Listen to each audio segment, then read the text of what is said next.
So the Trials changes are finally here, and I did a poll in my Discord recently asking you all what you think about these new changes. And surprisingly, 56% of you didn't know that they happened. Either that or you're just messing with me. Either way, today we're going to dive into some highly anticipated changes that have come to Trials of Osiris this past week. But the big question is it worth jumping into Trials now? Let's break it down and see if this is your moment to grind for a flawless card or just jump in and go to the lighthouse. Yes, because those two are separate. Okay, so with the most exciting change so far, the flawless or bust system is no more. That's right, Trials has moved to a 7 wins on a card system, meaning you no longer have to go flawless to hit the lighthouse and get adept rewards. All you need to do is get 7 wins on the lighthouse passage and you're good to go. The best part about it is you can lose as many times as you want or as many times as you do, and you're still going to make it to the coveted lighthouse. Now, there is another passage, the Trials of Osiris passage, which is a bit more relaxed and does offer a fair bit of a more casual experience. You're still going to get rewards, but if you're after that sweet adept loot, you're going to have to do it on a lighthouse passage, which is perfect because honestly, grabbing just the lighthouse passage, no matter your skill level, is going to guarantee you a lighthouse trip with 7 wins, even if you lose 100 times. So in my opinion, the Trials of Osiris passage isn't really worth it. I would just say grab the lighthouse passage and just keep playing as much as you want to or as much as you can. And eventually you'll probably get those 7 wins and make it to the lighthouse. So here's where things get interesting. Bungie has added multiple tiers of rewards based on your win streak. So the more you win, the better the rewards are going to be. You can still go flawless by getting 7 wins and 0 cards on a loss, and that grants you essentially all of the rewards from all of the tiers, which are going to include multiple adept weapons, new armor pieces, ghost shells, ships, sparrows, and emblems, even some adept mods. And you can also earn multiple adepts from each lighthouse chest depending on your win streak. And I'm telling you, those rewards are so worth it. My 7-0 flawless game, I got 4 different adepts to drop. So it's pretty fantastic, but is it worth it to beat your head against a wall and grind for a 7-0 flawless card? My honest opinion, yes, but also no. If you don't care about the Trials Armor Glow, which is the main reason I wanted a 7-0 card, then don't even sweat it. Really, just don't. Don't get me wrong. The 7-0 flawless is fantastic. You do get a ton of loot for it, but just playing Trials now is going to guarantee you the opportunity to go to the lighthouse just by grinding out those 7 wins. So the new system allows for more rewarding participation. And if you want to go for that flawless, no loss on a card, well, honestly, it's probably not going to be the most fun. You might have to reset a few times. I was fortunate enough to have a member from our Twitch chat, Waffle, set up a wonderful card for me to play with Pure Chill this past weekend. Him and Omelette took me to a flawless run, and the loot was utterly insane. I already mentioned I got 4 different adepts. I probably got 20 different items in general and a total of 9 weapons. So it's totally worth it if you can bear it and sweat it out. But honestly, I probably won't be going for a 7-0 card again anytime soon. The card with Pure Chill and Omelette will be in a separate video, so feel free to sub if you want to check that out. It was a ton of fun. Those people are insane to play with, so big shout out to you guys for running a card and taking some time out of your day to hang out and take me to the lighthouse. So what Bungie wanted to do was create an experience similar to Iron Banner, where you can still enjoy the rewards even without that perfect card. They want you to participate more, and that's definitely happening because this past weekend, there was over 30,000 people in the Trials playlist, and that was just on Saturday.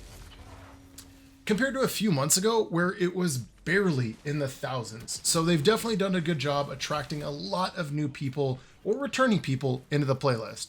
And another huge change is the shift into matchmaking.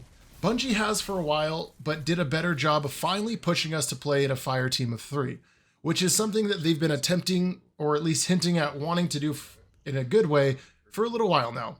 Because in the past, for me, solo was always the best way to play. However hit and miss it was the least sweaty in my experience and the easiest to go flawless. Now, with Bungie focusing more on team play better than ever, you're more likely to have a more rewarding experience when you're playing with a fire team of 3. And with the population being as healthy as it is right now, your games probably won't feel as crazy and as sweaty, and you won't feel like you're getting steamrolled all the time like I, for one, felt like happened a lot in the past. That said, if you're still playing solo, you're not going to be completely left out. The matchmaking rewards are better as well for that too, meaning it should just feel a little bit more fair overall in terms of games being less sweaty or uneven, but also rewarding for the time you're putting in. I played solo on Friday, Saturday, and Sunday, but I would say that Saturday and Sunday were definitely the least sweaty. Reset on Fridays are always going to be a little bit more sweaty from my experience. So definitely if you're waiting to play just on the weekends, on Saturdays and Sundays. And getting 7 wins on a card, just continue to play because you can still have the chance to get adept drops after those 7 wins, even if you didn't get that 7-0 flawless card. You can still earn adept loot on a 7-win card, which is fantastic in my opinion. But let's talk about the flawless pool because it is sort of back, but not quite in the same way that it used to be. So once you hit 7 wins on your card and 0 losses, you're going to be placed into a flawless passage, which more than likely you're going to be paired with others who are also flawless players. Those games will be harder, which brings me back to the point where is it worth it to play and go 7-0? Yes and no. This is one of those no's. But the post-game rewards are worth it. You're more likely and guaranteed to get a flawless or an adept drop. I think it's a 75% chance on a win to get an adept drop. So definitely worth it. But it can get a little bit problematic because, you know, some players might lose on purpose to stay in easier games. Yeah, that happened. And I could definitely see that happening again. But considering the population of players, you should still find it manageable to get the lighthouse, even if that does become a thing again, which honestly, more than likely it will.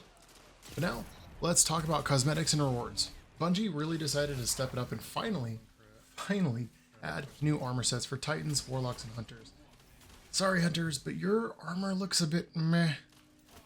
Seriously though, they are looking pretty spicy. Plus, new weapons or new weapon, some reprisal weapons, shaders, emblems as well, chips, ghost shells, stuff like that. Lots of good stuff that you can unlock through the Trials grind.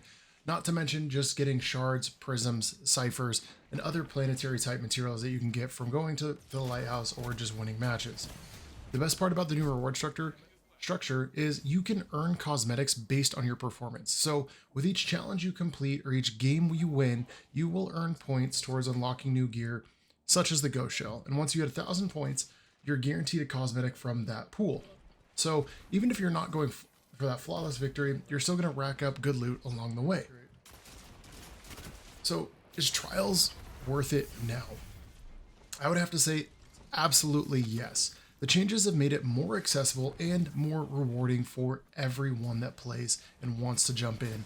So whether you're a solo player or part of a fire team, whether you go flawless or not, hell, whether you've never played Trials, right now the rewards are better than they have ever been, and the experience is a lot less stressful than it used to be. So whether you're a veteran PvP player or you're wanting to test out Trials for the first time, it's definitely going to be rewarding no matter what you do or if you go flawless or not. And if you want to team up with me or if you're just looking for a group to play with, check out our Discord link below. We're always looking for more Guardians to join us. We've got a ton of great people in there that are always doing things from PvP, private matches, Iron Banner, Crucible, anything that you can kind of think of. And of course, we got the PvE side of things as well. So definitely go check that out if you want to fire a team to find. Also, don't forget to sub, like, and drop a comment on what your thoughts are on the new changes to Trials. But I'll see you guys at the Lighthouse.